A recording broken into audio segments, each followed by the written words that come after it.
Welcome to Arkham. I'm your host, Ryan, and thank you for tuning in today. I hope you all are having a fantastic day. And if you like this stream, please like, share, subscribe, comment, hit that notification bell, stay notified, do all of those things. That helps me grow. And I appreciate you. So today we're going to be talking about the now gigaviral tweet about a man proposing if 100 men can beat one gorilla. So we'll discuss that and the inner machinations of a man's mind. Because, spoiler, yes, we can beat a gorilla. Definitely. And we will also be discussing what's the other, oh god, the gimmicks that we are seeing in video games and why I'm just sick of them.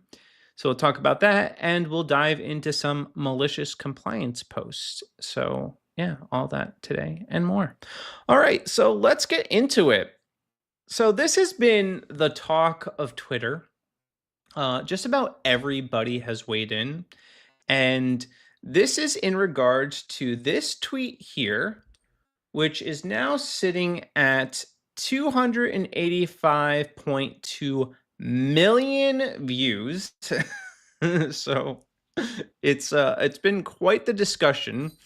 And the tweet reads, I think 100 N words could beat one gorilla. Everybody just got to be dedicated to that shiz. Okay.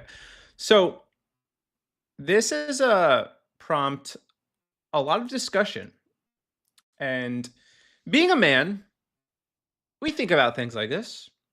You know, could we beat a lion in a fist fight? Probably not.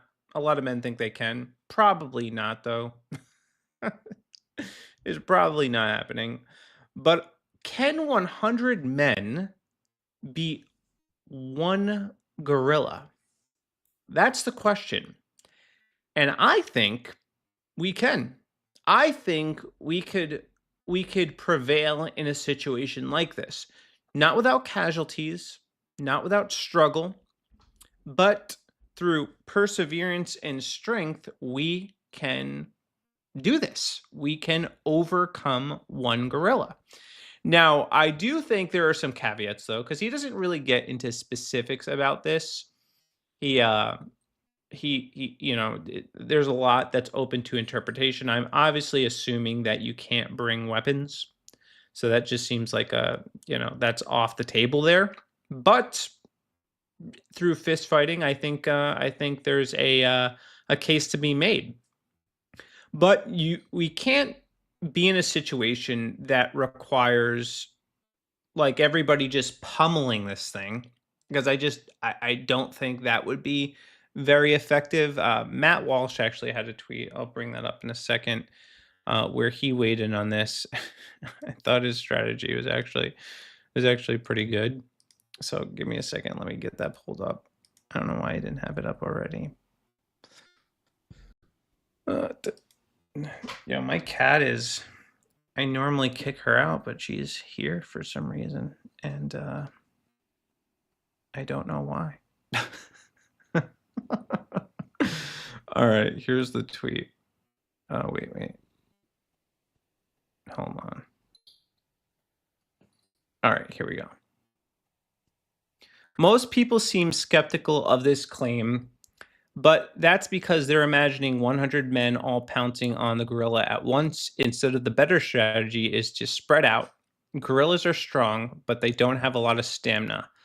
Let him chase you around, play keep away, and then when he claps from exhaustion, go in for the kill. Yeah. Yeah, that would be the strategy. That would really be the only way to win.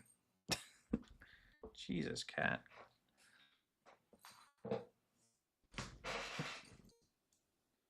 All right, my cat's just here. I'm sorry. I want to get up to kick her out. And now, since she's here, she's got to stay. What if it were 100 liberal men? How'd that go? I don't think it would go very well. I don't. Too much soy would prohibit their ability to fare against this beast. Oh my god, she's extra affectionate right now. I don't know, cat. You're interrupting my stream. I don't know if you guys can hear her too. She purrs really loud, and then she snores really loud. She snores louder than me. So anyway, 100 guys, of course, they could find a way. Could 100 toddlers take one man? No, probably not. How far can a full-grown gorilla can run compared to humans? So I did end up asking Grok to weigh in, so we're going to see what Grok has to say. So here's Grok.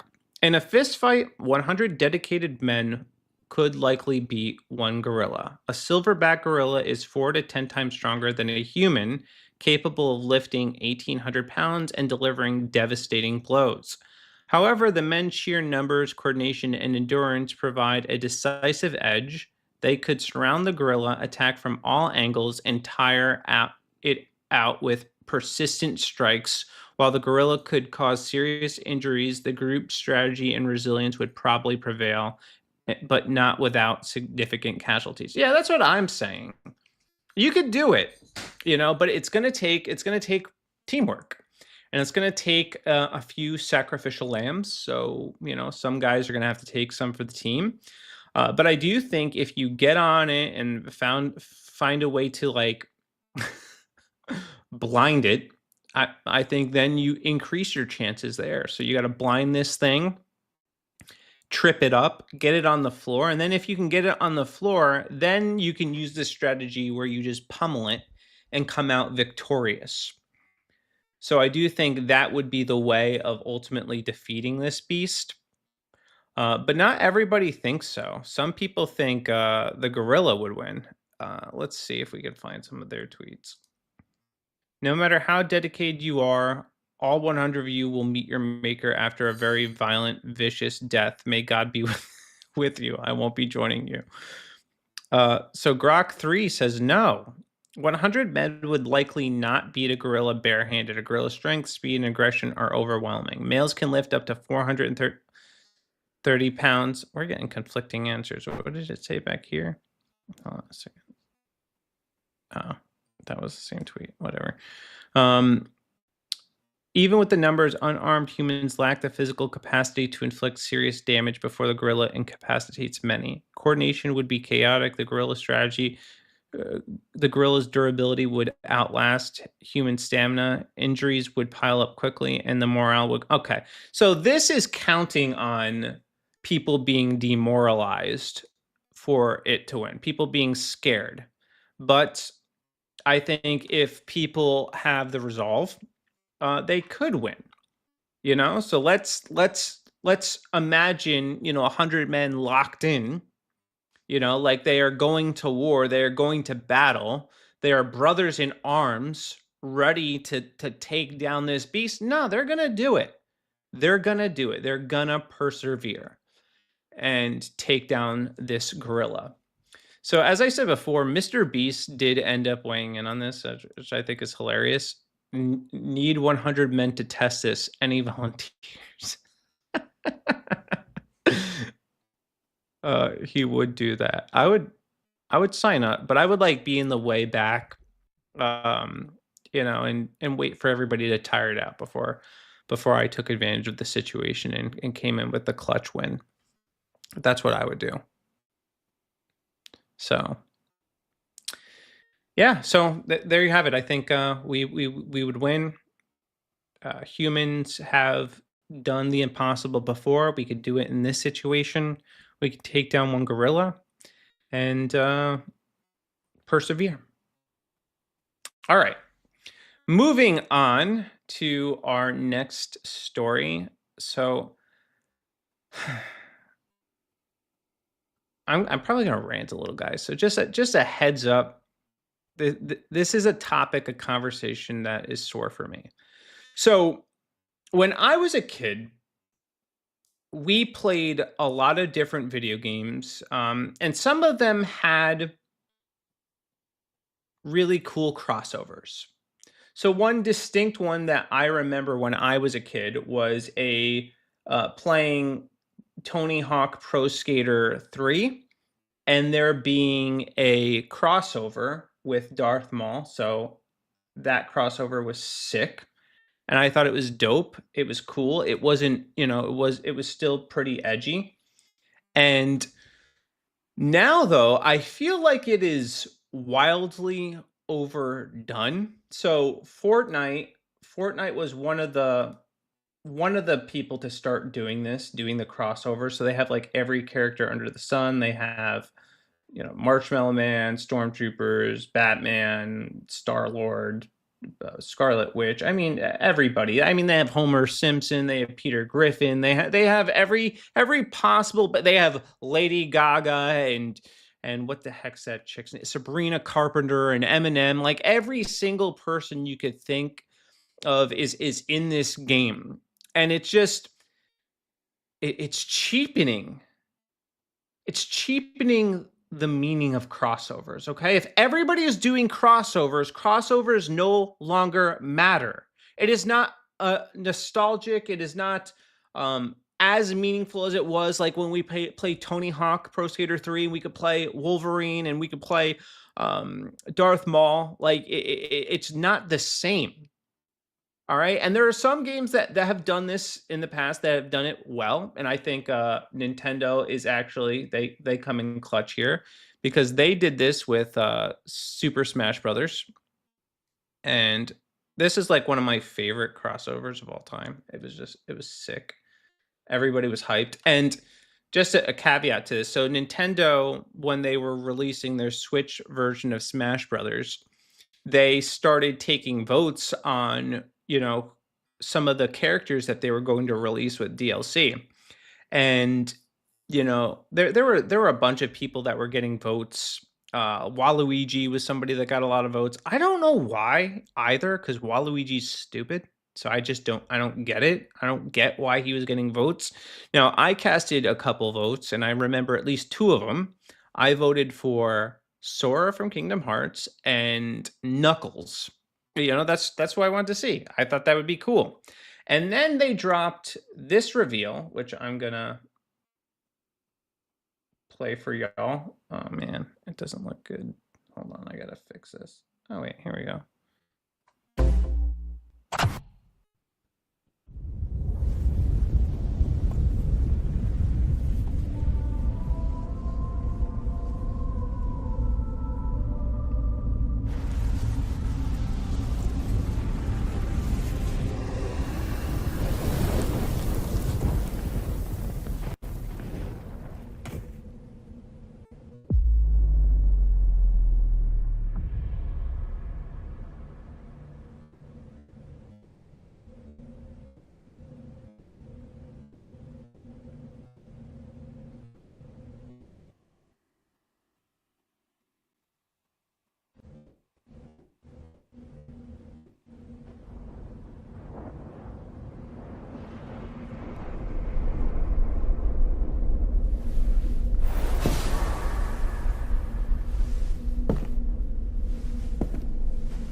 that was sick. That was sick. All right. So everybody was stoked when that happened. It was huge because there's just something too we waited years to see happen, and Nintendo delivered. So it was a crossover that people were invested in. It was something that had weight, had significance, and it was something that was actually meant something because Disney was, to get this IP was just it was wild. But now it just feels like everybody is on this crossover bandwagon. And the reason that I'm on this right now is because I saw this tweet from Call of Duty where Seth Rogen, I guess, is joining the fight in Call of Duty for season 3. Seth Seth Rogen. Well, why?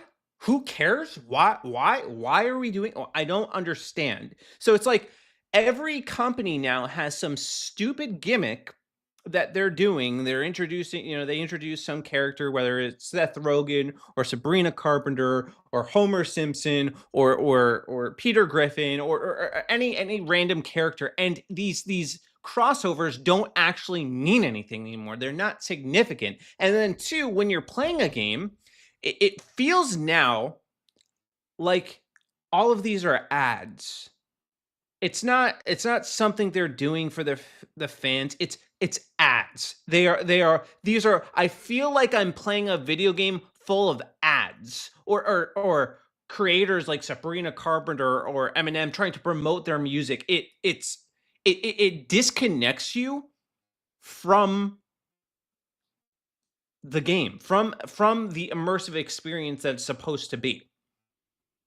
Two, because one, I don't want real life versions of these people in our games. I don't want Nicki Minaj as a playable character in Call of Duty. Like, I don't want that. I don't like that. I don't know why anybody's asking for this. Like, can't we just keep real life away from fantasy? Like, this is the place where I go to escape that crap. Like, I don't wanna be bombarded with it. I don't wanna feel like I'm getting exposed to an ad. Yeah, I don't wanna deal with any of this. And it's not just it's not just Fortnite. It's also this is seeping into other types of games. So you have Magic the Gathering, where they started doing crossovers, and I was fine with it for a little bit. They did some cool ones, but I think it should fit the world that they're in. Okay, Transformers doesn't make any sense for Magic the Gathering. It doesn't. You want to know what else doesn't make sense for Magic the Gathering?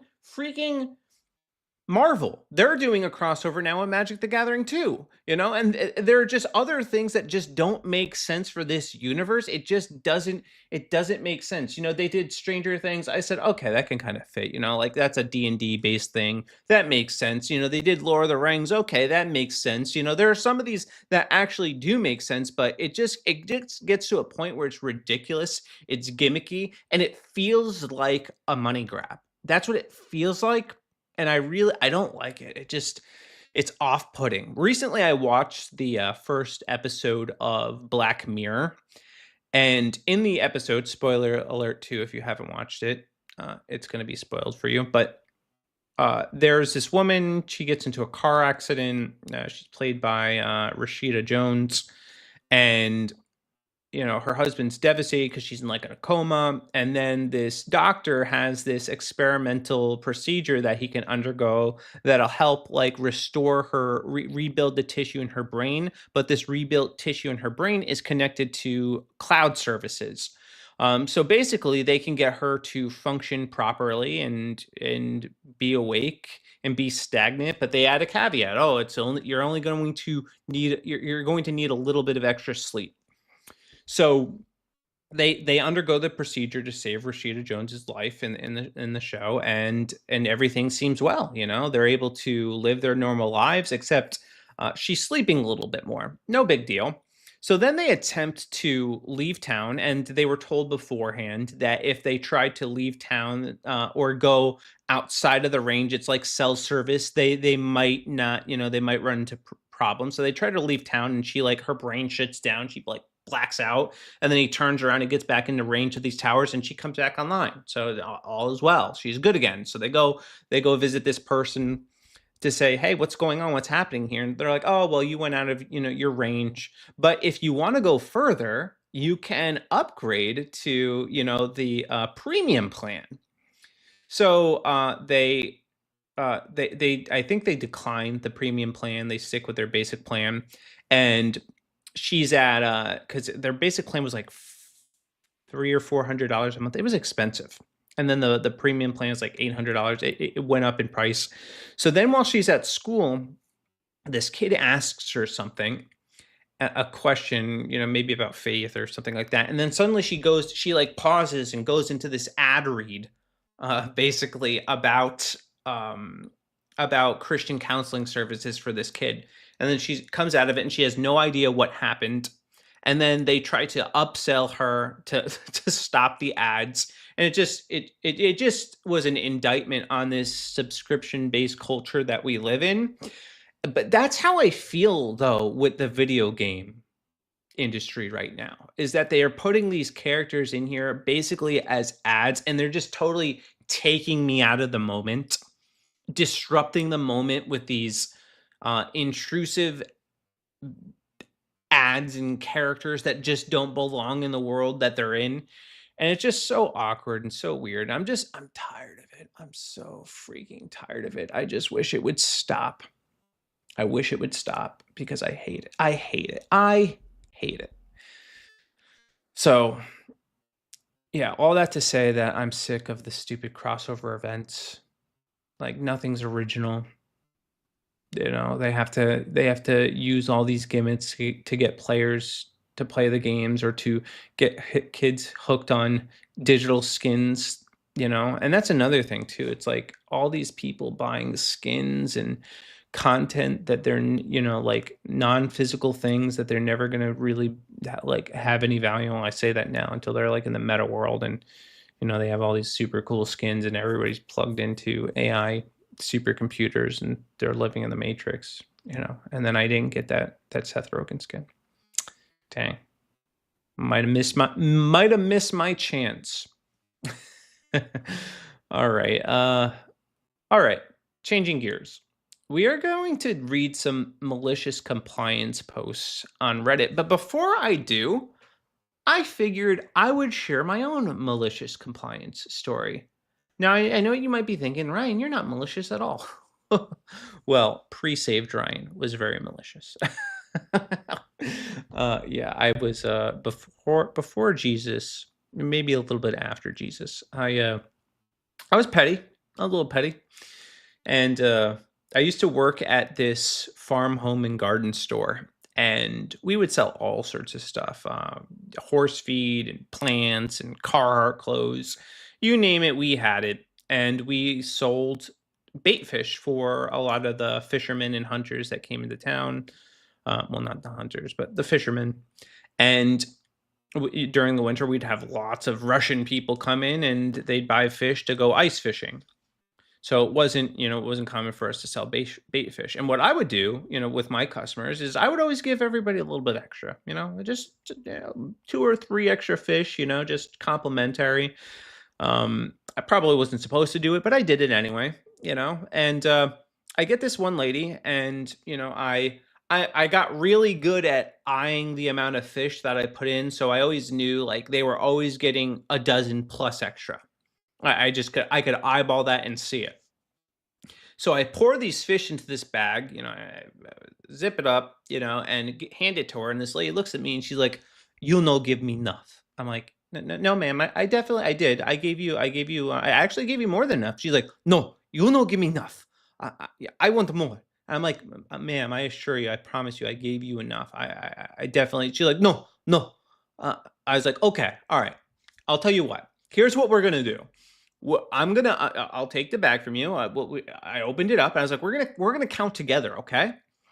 And I start pouring the fish out of the bag into the net. I'm counting it out with her. 1, 2, 3, 4, 5, 6, 7, 8, 9, 10, 11, 12. And then wouldn't you know it, I had some extra in the bag. I was like, "You're right. I didn't give you the right amount." And I poured the ones in the bag out, took the ones in the net, put it into a new bag, handed it to her, and sent her on her way. And it was delicious. It was great because she just looked stupefied when she realized that I had originally given her more than enough. And she ruined a good thing. So, if you're ever going to buy bait fish or crickets, don't be that guy counting the bag when you're leaving. They're giving you the right amount, okay? Okay. Just please, come on. Just trust me. Okay, so let's get into this. First malicious compliance story. Kitchen duty. Now, I do want to mind you guys, I don't really read these before. Like I'm not one of those people that's gonna react to a video. Like I want to react to it as I'm reading it with you. So whatever surprises we're getting in together. So kitchen duty. This is starting to be a long time ago now. I was working on IT support for a municipality, traveling around and fixing incidents and fulfilling requests. My team was at the office a varying amount of time, but I would say 80 to 100% traveling between tasks. As many who work in offices probably have experience from, the kitchen is always a mess. Coffee cups and plates just lying around. We even bought an industrial dishwasher, either easy to load trays, one for plates, one for bowls, and one for cups and glasses. But people are stupid and lazy and put things on the bench or in the wrong tray. So a genius found out that we need a rotating kitchen duty plan, so everyone has one day where they are responsible for the kitchen.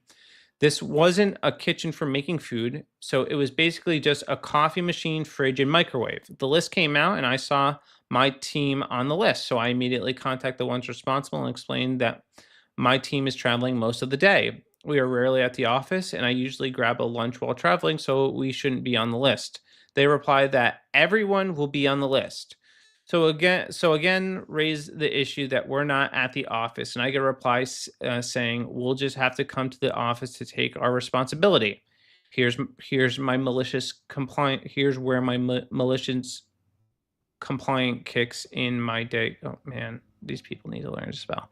So I go to the office, turn on an audiobook, and take my place in the kitchen. Whenever somebody came into the kitchen to place something on the counter, I would make a noise pointing to the tray. If they put it wrong, I would point to the picture of where to place the thing. I did that for 7 hours that day.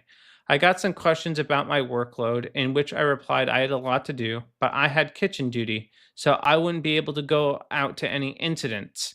After the second time I did this and the big boss asked questions, the list was finally changed and my team was removed.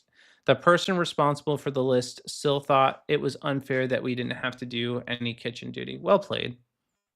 Well played. Yeah, if you're not like it's one thing if you're actively using the kitchen, but if you're not, then no, you shouldn't. Of course, you shouldn't be on the list. Especially if people can't simply clean up after themselves. Paul says, well played.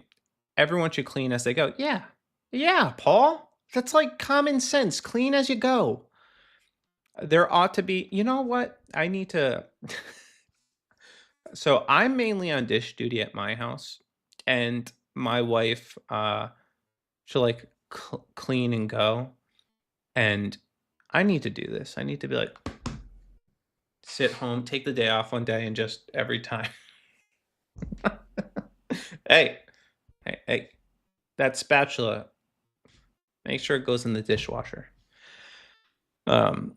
Also, well played on the interpretation of being in charge. The list writers assume you're going to be cleaning up after others. You decide that you're going to make them clean as they go, like they should. Of course, we all may experience staff break room slobs. I wish we had a security camera on the sink so we could persuade the offenders after. Yeah, that would be clutch. That would come in handy. Who left the dirty coffee pot in the sink? Nobody? Okay. Well, Johnny, the video says it was you. And you just bring up the video and you're a liar. So go clean it. That'd be great. I like this. Point, then glare if necessary. Repeat. People can behave properly if forced to. Well, I had that in college. Off campus living, I worked at a pizza place and mostly lived with a girlfriend. On one of the rare occasions I came back to the apartment, they told me it was my turn to do the overflowing dishes. I just said there's not a single one that's mine. Finally, the poor girlfriend of one of the others did it because she couldn't stand it anymore.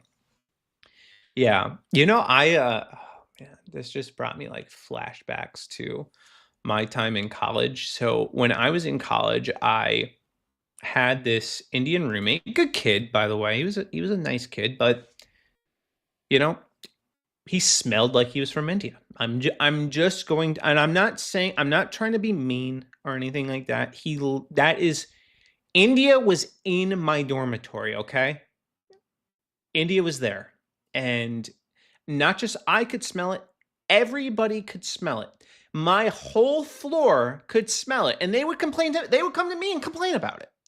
And I'd be like, you don't think I know? I live with this kid. I have to breathe this in every single day, and it's killing me. So the kid, I guess he was pretty privileged. He had like nannies and housekeepers, so he's like pretty wealthy in India.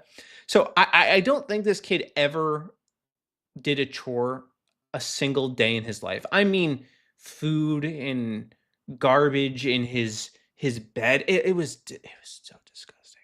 Anyway, he got to but the smell of India I could cope with. Okay, what I couldn't cope with was the smell of India paired with his body odor.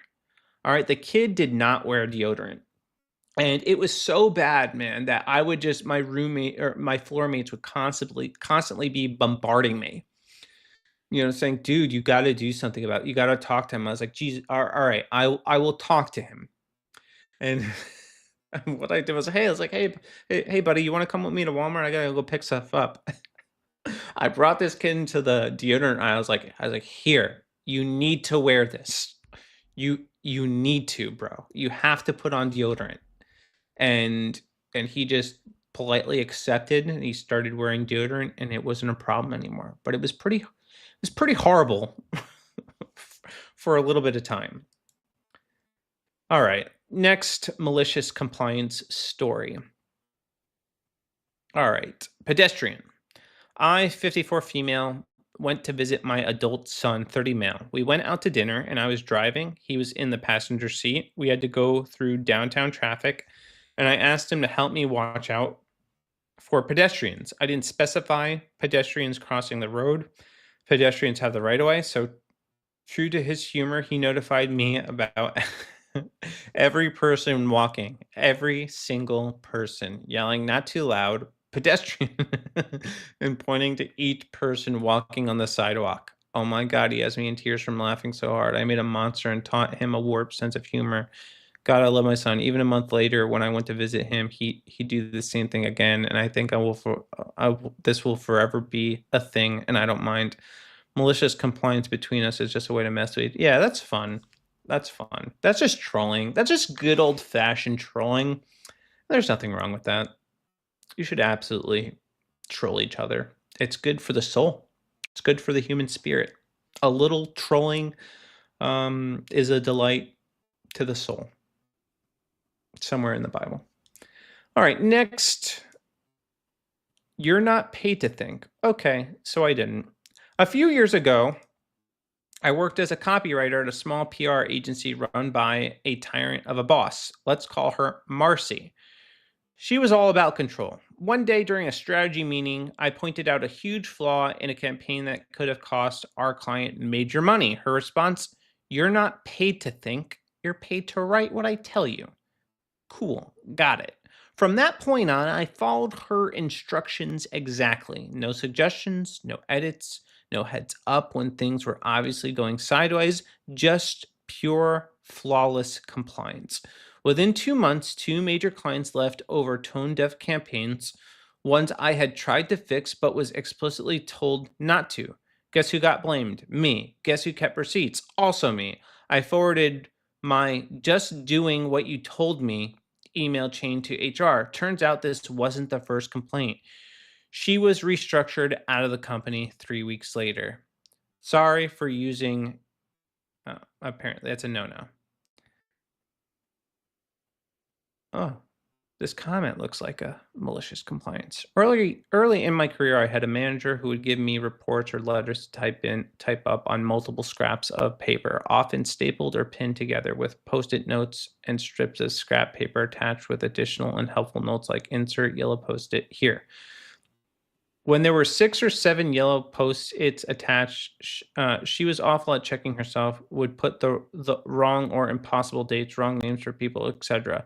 I always managed to make something of a mess of the mess, whether it was a letter or report. But one day I interpreted a note incorrectly or put it in the wrong place. She went off and dressed me down in front of clients. Oh no, no, no, no, no. You don't do that, all right? You don't tear into your employees in front of clients, all right? If you're going to correct an employee, you speak to them privately and you issue the correction. Now, there are some situations where it's appropriate to correct an employee publicly, but only if he's being brazen. All right, then okay, yeah.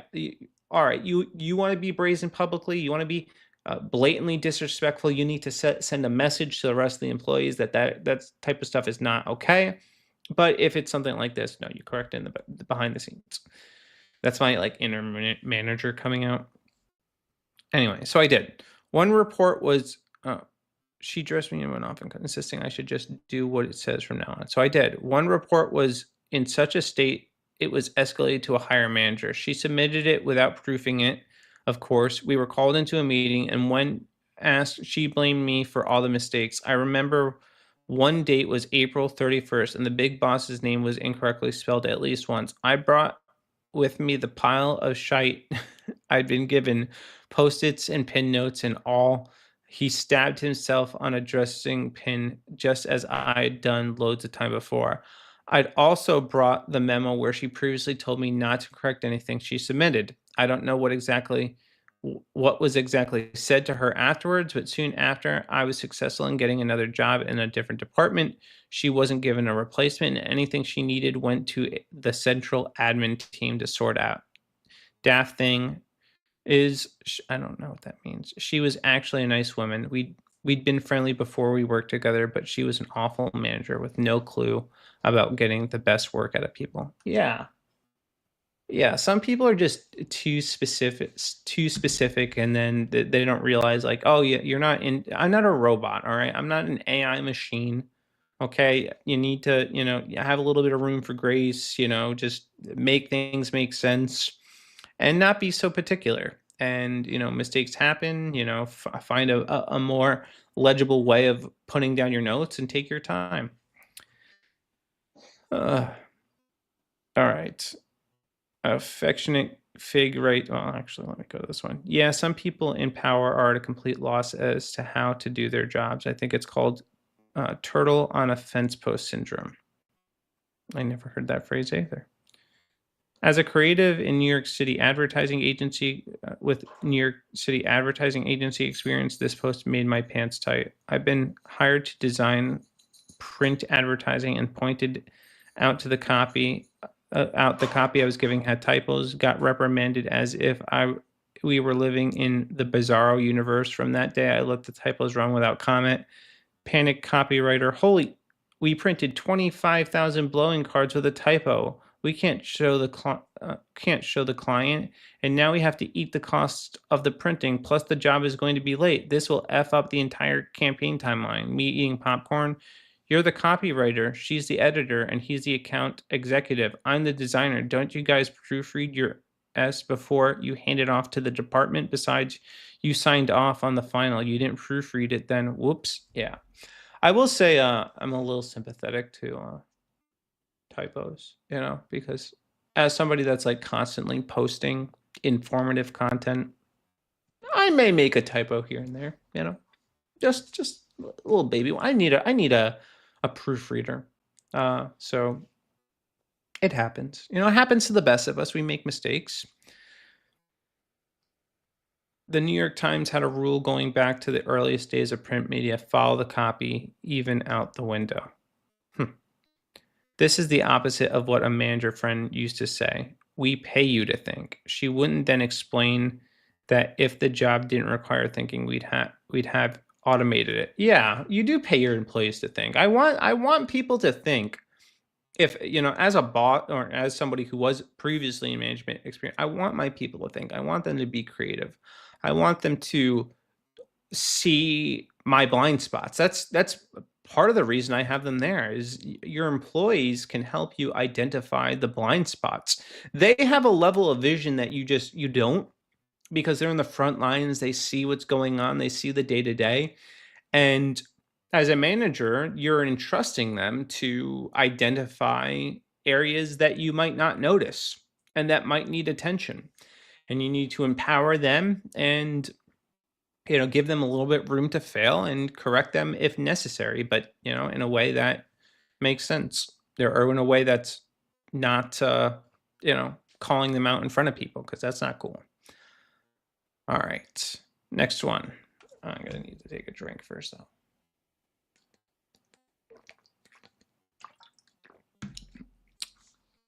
Parched. All right. I had this one seems like it's going to be good. I had my yard certified as a national wildlife habitat to spite a busybody neighbor. That's awesome. Yeah, living in I live in a HOA. Like, I feel that. So we'll see what's going on. This sounds pretty trippy. Our yard is wild. I mean that in the real definition of living or growing in the natural environment. We have no lawn. We aggressively remove and prevent invasive and noxious species of plants and ensure that what grows is native to our area and drought resistant. The wildlife that grows are things like lupin, blue flax, spiderwort, black-eyed Susans, and sunflowers, among others. We have natural elements like driftwood logs to retain water, and we even have an elk skull in the yard to act as a shelter for critters. There are a plethora of birds, bees, bunnies, and other wildlife, more wildlife than any yard in the area, as far as I could tell. It's beautiful and alive, but definitely not a manicured lawn with perfectly cut grass and landscaping. Last summer, we got a notice from the county that our yard was in violation of some county ordinance. My husband called the number on the notice and got very, very over it. Got a very over it employee who let a big sigh and said he had gotten like 30 complaints from one person for the entire strip of road that we live on. Keep in mind, you can't batch report an area. You have to file reports house by house. So someone had the time and energy to pull up Google Maps and file reports for about 30 houses for overgrown weeds.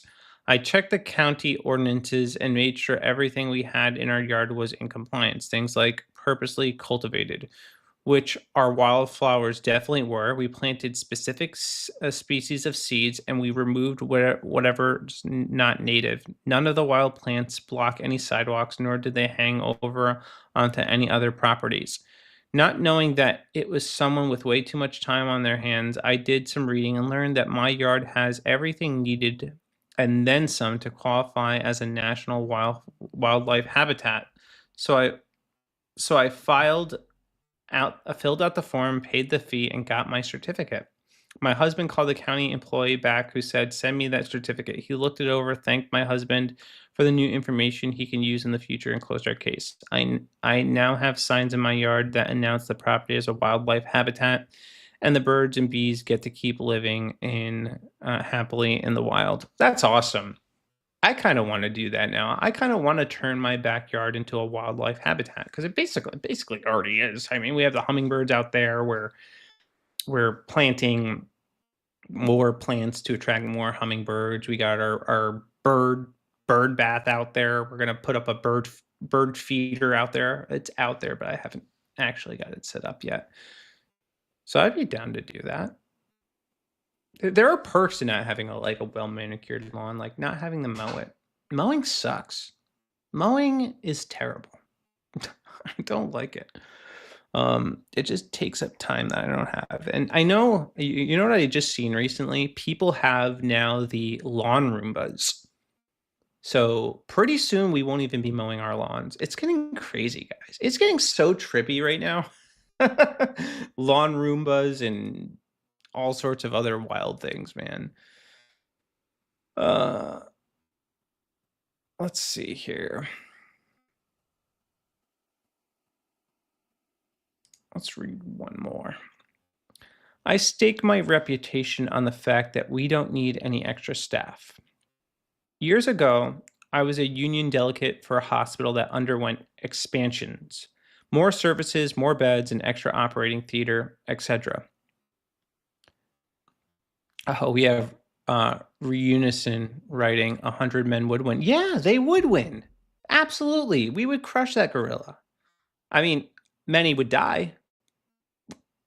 Handily, many would die, but we'd persevere, man. I agree. Yeah, I spoke about this a little bit earlier, but yeah, we definitely would take down the gorilla. So totally agree. Before the expansion opened and the usual fight between unions and management started overstaffing, we went in really well prepared and management took it well, offering staffing we wanted. We had a final meeting with about 40 people in the room, HR department heads in various unions. We get the department I will call ABC, and the department heads say we don't need any extra staff except for nurses. I argued that you have more spaces and more beds. You need more cleaners, wardsmen, admin staff, etc. He fires back, I stake my reputation on it that we don't need extra staff. Oh man, he made a mistake. I asked the minutes record to record this specifically. A meeting is sit down for 4 weeks after the hospital expansion opening. We let him have his way, knowing he wouldn't be successful. Guess whose department turned into a complete farce? Nothing terrible, just lots of little issues. At the next union meeting, again with all people previously present, I read out the list of issues Department ABC had. I then read out the last minutes with him stating that they didn't need any extra staffing and the department head staked his reputation on it. I then asked the head of ABC to justify all of this. He couldn't. I asked him, as he staked his reputation on this and the outcomes have been poor, what does that mean? He gave no answer. I looked toward the CEO and said, you were here last time and the buck stops with you. He agreed to review the situation urgently. The union placed the hospital into formal industrial dispute at the meeting over the lack of staffing in the department ABC. The next day, the CEO sends out an email stating after the brief conversation with the head department ABC, he has chosen to seek different career opportunities. Yeah, he sure did stake his reputation on it, and it cost him everything. Positivity by me says, when a person following your orders asks for documentation that you said this, you should really think about what you're saying. Yeah, because you're going to your words are going to be used against you. I definitely have done that so I had this guy, man, when we would place orders or there were, so I worked at this place that required, like, at the end of the year that we like mass spend our budget so we can continue getting, the same budget or more next year. And the person over my department would always say, we have more money than Jesus. That was his line. We have more money than Jesus. We have more money than Jesus. So anytime an issue came up where they tried to prevent me from spending or buying something for our clients, I'd be like, wait, but we have more money than Jesus, don't we?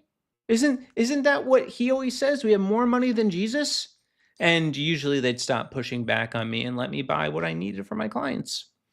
So yeah, be a person of your word. But be careful what your word is. Think before stating something as being absolute, because it may come back to haunt you.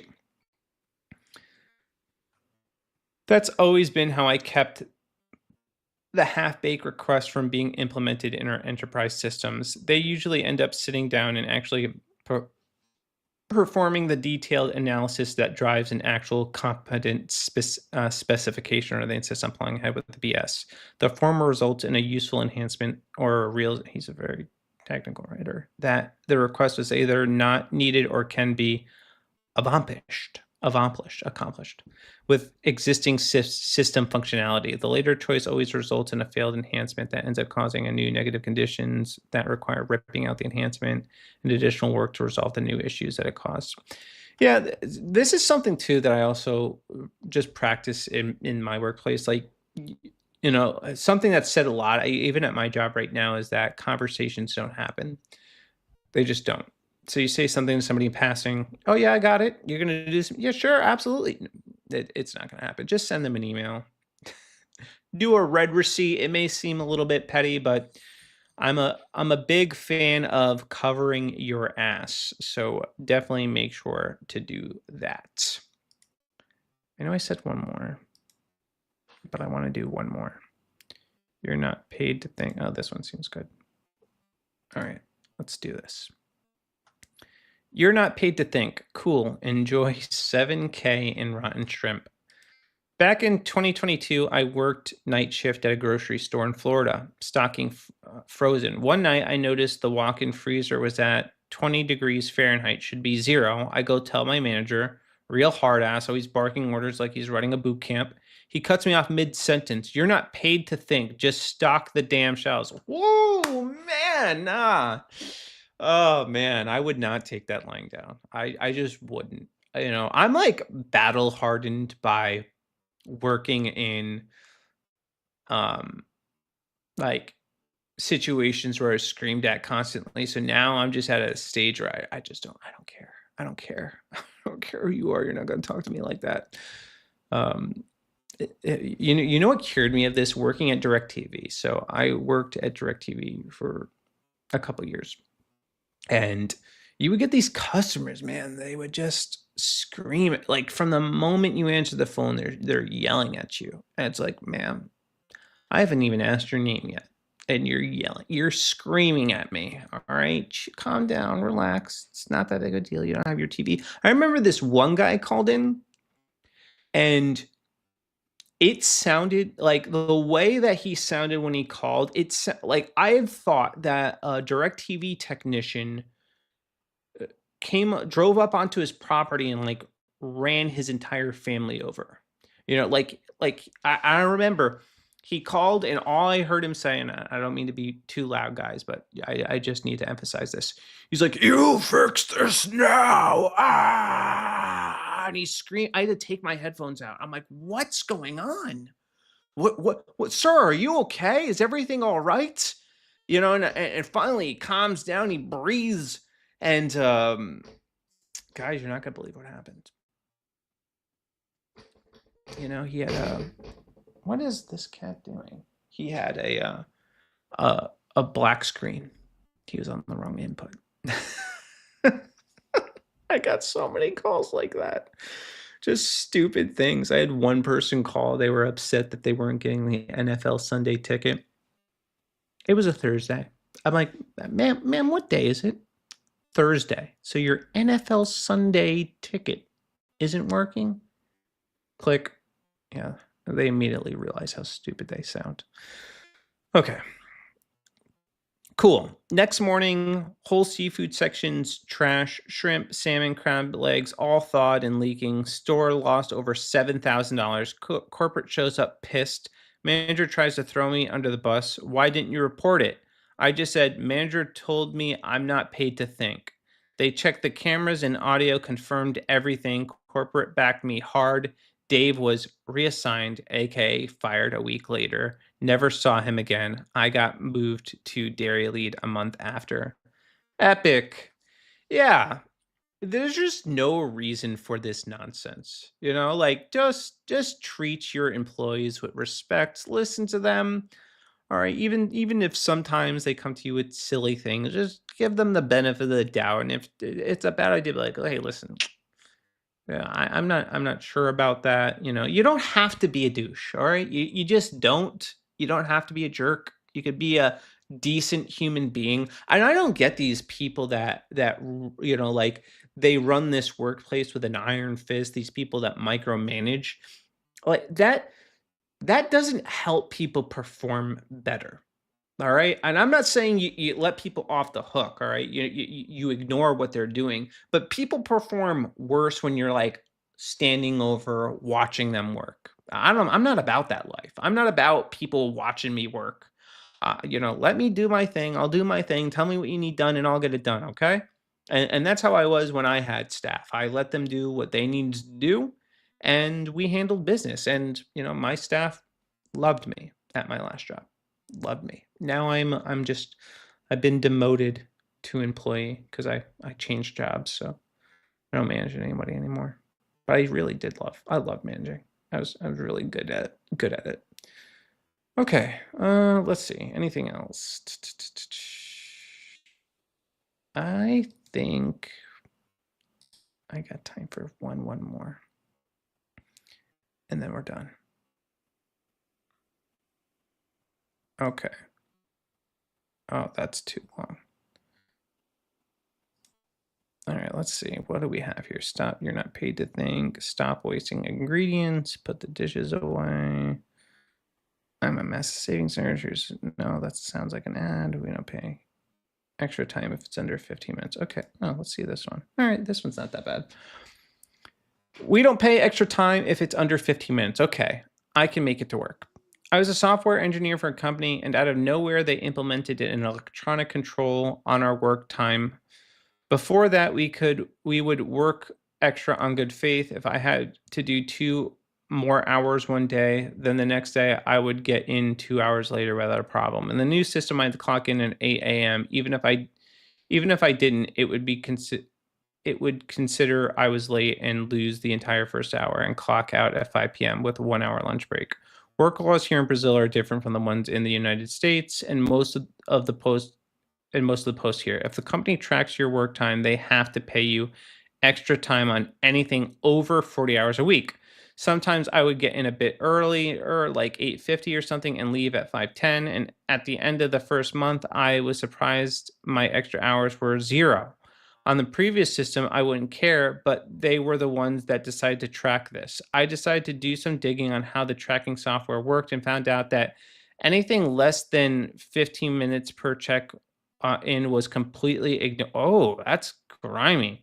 99% sure. Yeah, that sounds illegal. They can't not pay you for time you worked. 99% sure that was against the law, but I could work with that. From that day on, guess who arrived 16 minutes early every day? Came back from lunch 16 minutes earlier if it was done and had nothing else to do, and left 16 minutes later. At the end of the second month, management called me in to explain why I had over 3 times more extra hours than most of the other workers. I just told them to check their system. I'm not the one keeping track of that anymore. To my surprise, they actually did pay everything that was owed. I could sue easily and win, and I did not change how they. My daughter's calling me, so I'm gonna end the stream now, guys. Have a good one.